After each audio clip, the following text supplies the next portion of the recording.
Creatures of the night, it's your girl Tati. Let's talk about Collision. I had a great time at Collision.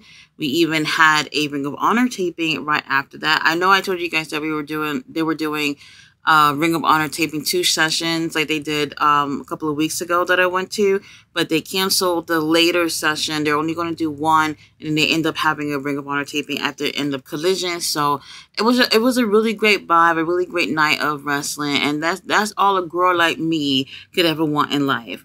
Now, let's talk about the show. We did have Darby Allin teaming up with Hologram going against the Premier Athletes. A lot of people at the show, when Hologram came after Darby Allin, thought that it was a one-on-one matchup between the two of them. But since it seems like, some of these people are not watching the shows, then they didn't know that Darby and Hologram were teaming up.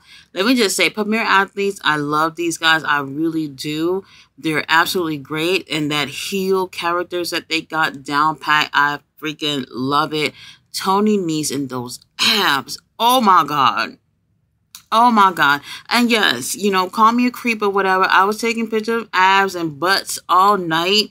That's just how I felt tonight. That just made me feel good. I really did enjoy this match.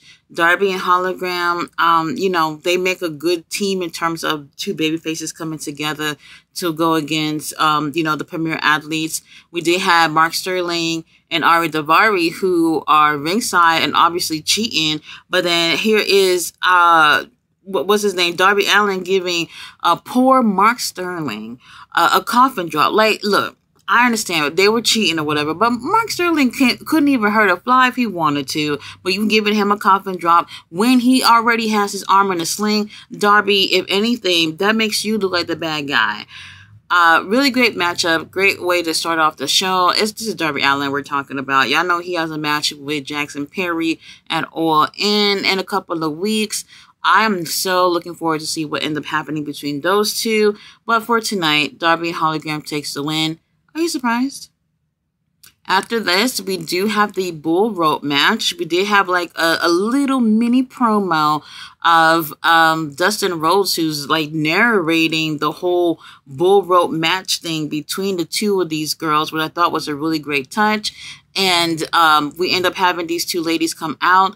Thunder Rosa, Lord have mercy, looking like a snack in that outfit.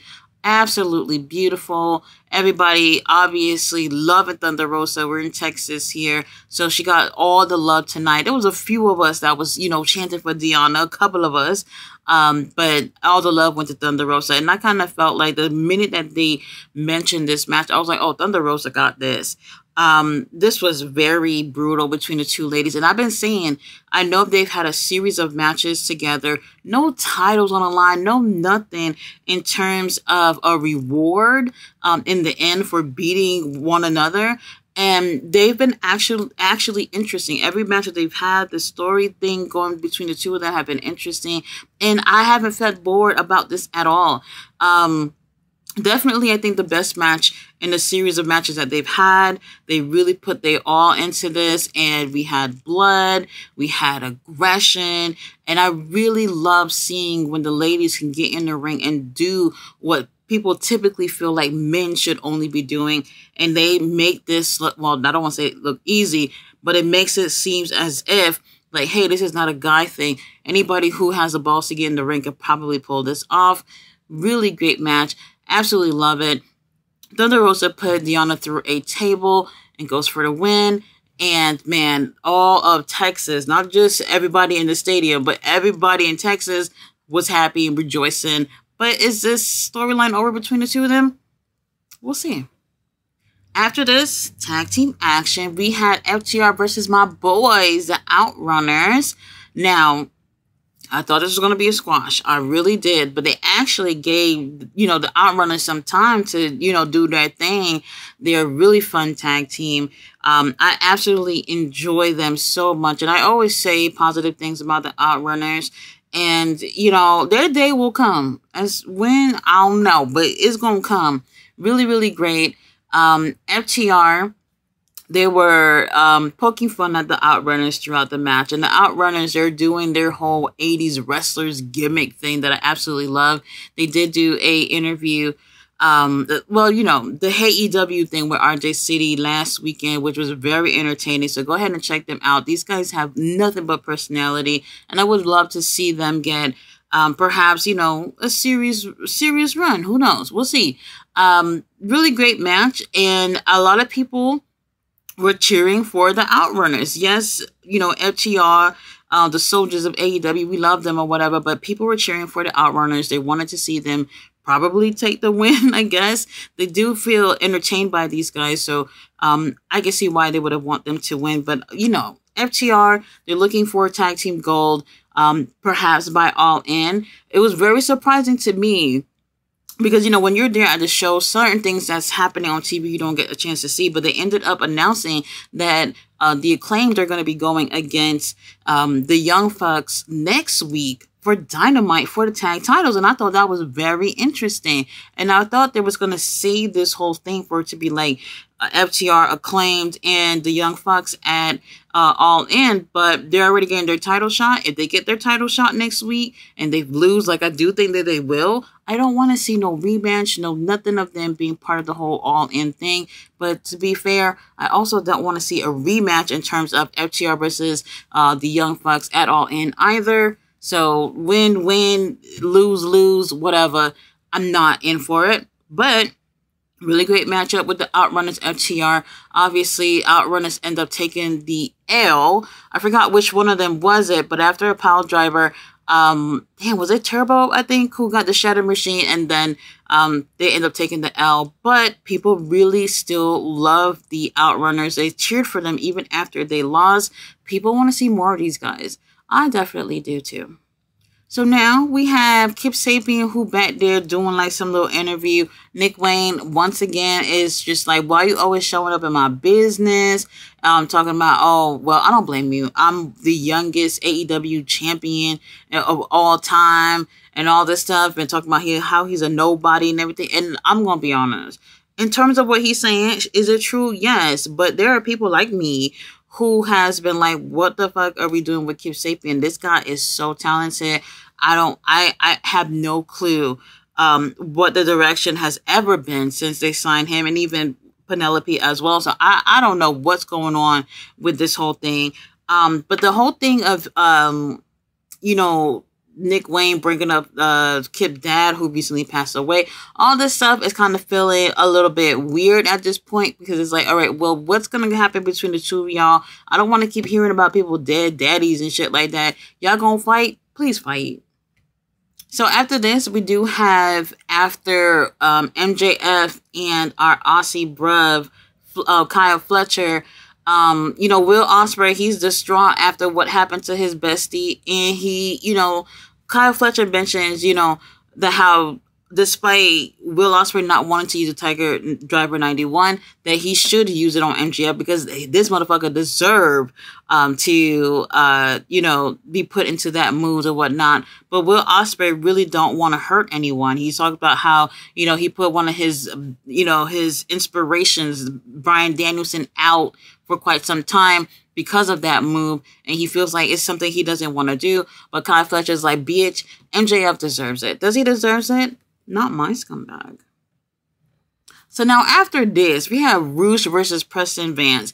Now, some of y'all probably didn't watch Rampage, but y'all should have watched my review. I talked about how obviously Preston Vance and Roosh been in LFI together. Most of us probably remember that.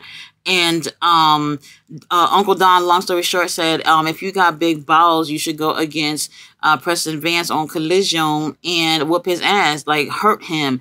And Roosh said, okay. So here we are, have this match.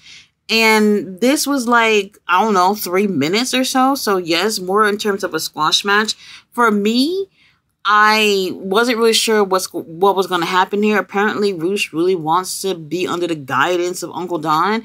And I found it interesting because Roosh had been, for a couple of months now, posting things about LFI and how they should, you know, come together, and, you know, posting pictures of things that they've done in the past. So it seems like he wanted to bring all that to come back. But then here we are.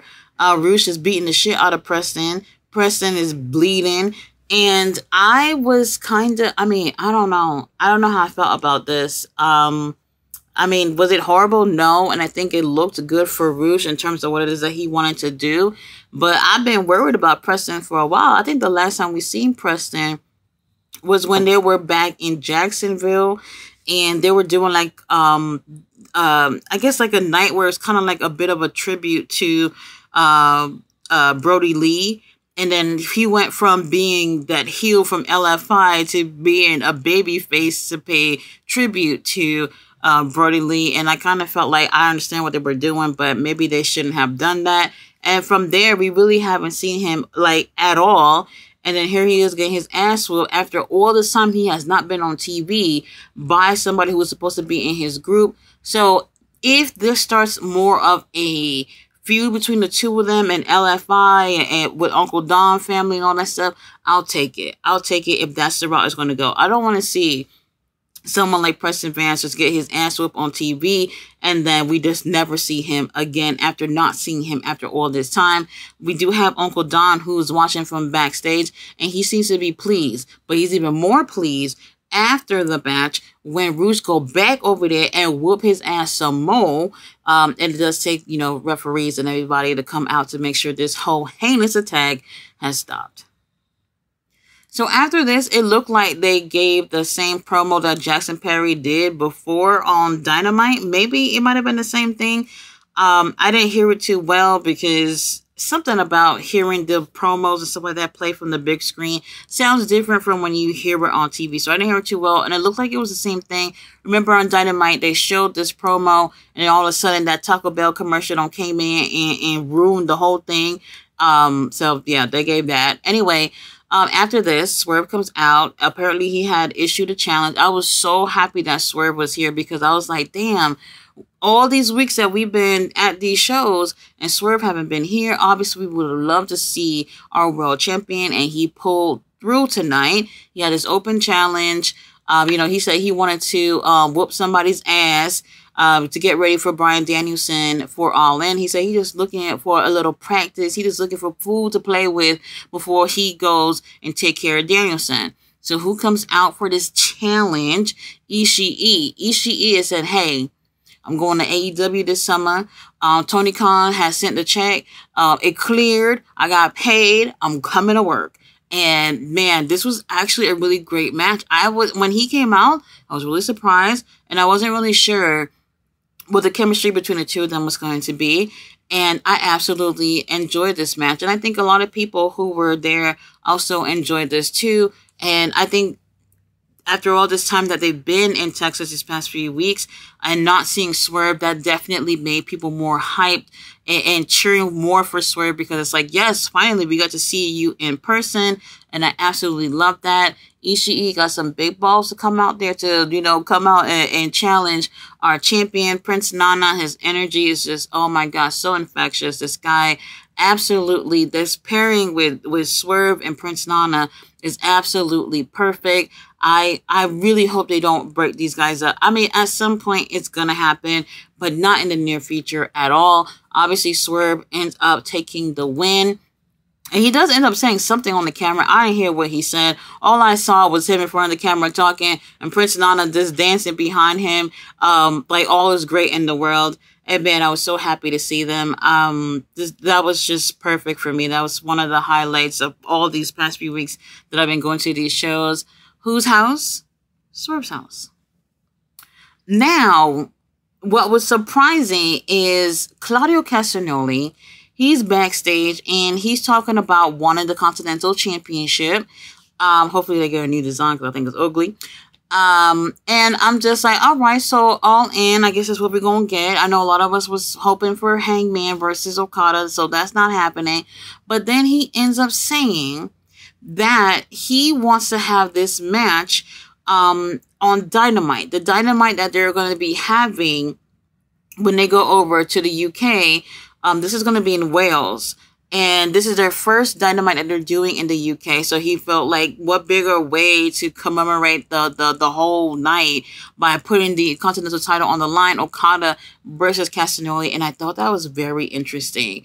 Very interesting instead of being on the pay-per-view at All In, which is their biggest pay-per-view. And also not even being at All Out. And I felt like this is a tactic that they're going for to make that night, that Dynamite, to be more special. Here in America, we would just look at it as another Wednesday night. But in Wales, or just being in that UK area, that makes it more special when people look at the main event of that show and say, holy shit, Okada versus Castagnoli? Hell yeah, I'm going to go buy some tickets. So that right there might be the moneymaker. Okay, and another surprising match that came up, we did have Chris Statlander and Stokely Hathaway who come out to the ring. Apparently, he's talking shit about Willow Nightingale and Ishii, since Ishii says some shit about him on Rampage, whatever the hell he said. Obviously, he didn't like that. However, Lexi Nair has let them know that a challenge has been issued for Willow Nightingale and Ishii to team up to go against Chris Statlander. But before she can even finish to say who was Chris Statlander's partner, Stokely's still talking shit about them. And then he goes on, he said he's going to get like a partner for her or something like that. And then that's when Lexi said, oh, well, her partner is you. So Stokely's going to be teaming up with Statlander to go against Ishii and Willow Nightingale. And that's going to be on the pre-show for All In. And I'm just like, oh, I thought that Statlander won the, number one contendership to go against Willow for the CMLL women's title. Apparently, that match won't be on the pay-per-view. After this, we have Lexi backstage with Top Flight, MXM Collection. They come back there too.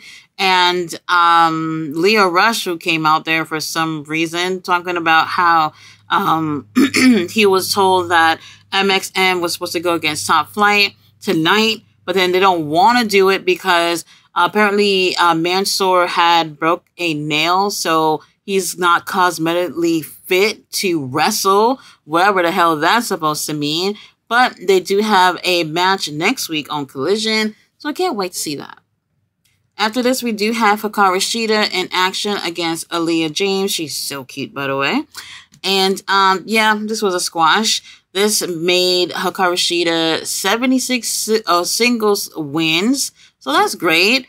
After she ends up taking the win, though, backstage, she did do a quick little interview basically saying that she wants to go against Mercedes for the TBS title on Dynamite. And after she ends up beating Mercedes, she's going to go to All In and face DMD for the TBS title. And I thought that was really interesting. I can't wait to actually see these two girls get in the ring. I've been saying, like, I'm cool with the whole thing with Mercedes heel character or whatever. Y'all know I love heels. I'm cool with it, but not being in the ring, like, almost never, and having two titles, I'm not cool with. So Hikaru Shida is not going to be playing with you, Mercedes. This match, I can't wait to see. After this, we do have an interview with Bryan Danielson and JR, which seems to be the same day that JR did the interview with Swerve Strickland. And I'm not going to lie, I didn't hear a damn thing. It is loud over there. Everybody's talking. And I just didn't hear it. It was whatever it was. Once again, people are complaining that JR just don't look to be in best of health and probably shouldn't be doing interviews or whatnot. And I can agree to a certain extent. If he feels well enough to be doing it, and it's his choice, then I think it's okay. But I can understand people's concern in terms of how JR looks as of late. And I just, whatever the situation is, I hope he's okay. Bryan Danielson, you know I love you. If you win, you win. If you lose, then, you lose. So it is what it is. Now, our main event, we have the Bang Bang Gang versus House of Black, and our stepdaddy Christian is the special guest referee. Christian comes out. He has a long sleeve referee shirt with a fucking turtleneck, and I'm looking at it. And then when I got back to the hotel, I'm watching the match back, and I'm like, Christian looks so freaking slim with this whole getup that he was wearing, which was really interesting. I actually loved it. Matter of fact, I actually thought it would have been cool that if he didn't have any sleeves, but still had the whole turtleneck referee shirt. I thought that would have been super, super cool. But whatever, we still got Christian out there looking lovely. FYI, Seth Rollins, that's how you get it done. That's how you look like a referee. Now, this match I thought was great. Really great way to end off the show. We had Christian, who obviously is not a referee, not doing a great job at being a referee. And everybody in the crowd talking about this ref sucks and Christian, you suck and fuck you, Christian, and all this stuff. And it was so interesting. Once again, I'm the one, and maybe 2 or 3 other people who are cheering for our stepdaddy and just saying, hey, he's doing the best he can, y'all. He's not a referee. He's a wrestler. He doesn't know what he's doing. He's just trying to do what he can do. Just give him a break. Now, Christian, he's doing whatever he can do, which is not much, to be honest with you. Bang Bang Gang, House of Black, they're over it, but they're still trying to get a win here because they want to get their hands on the trios title. Now, I will say this. Christian, at some point, everybody is out on the ground, on the mat, laid out. Christian obviously has to count to 10. Somebody got to get their ass up before he can stop counting. Now, by the time he gets to 9, Buddy Matthews is on both of his feet, and I guess he's standing up straight. And Christian obviously not being happy about this because he wanted to count everybody out so that obviously none of these teams get an opportunity to go for the trios title.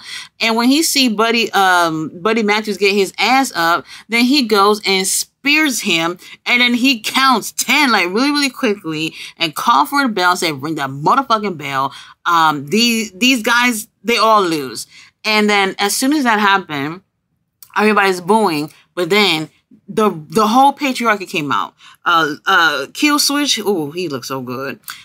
Nick Wayne, whatever. Mama Wayne even come out there too, and she sprayed Juicy with something in a can in his face. And it's just chaos. They got chairs. They are choking people out with the chairs. They're smashing legs, slamming people with chairs and all that stuff. Even, I think Malachi Black got a kill switch onto a steel chair. One of them got, one of the ass boys got, like power slam onto a chair. It was just absolutely wild.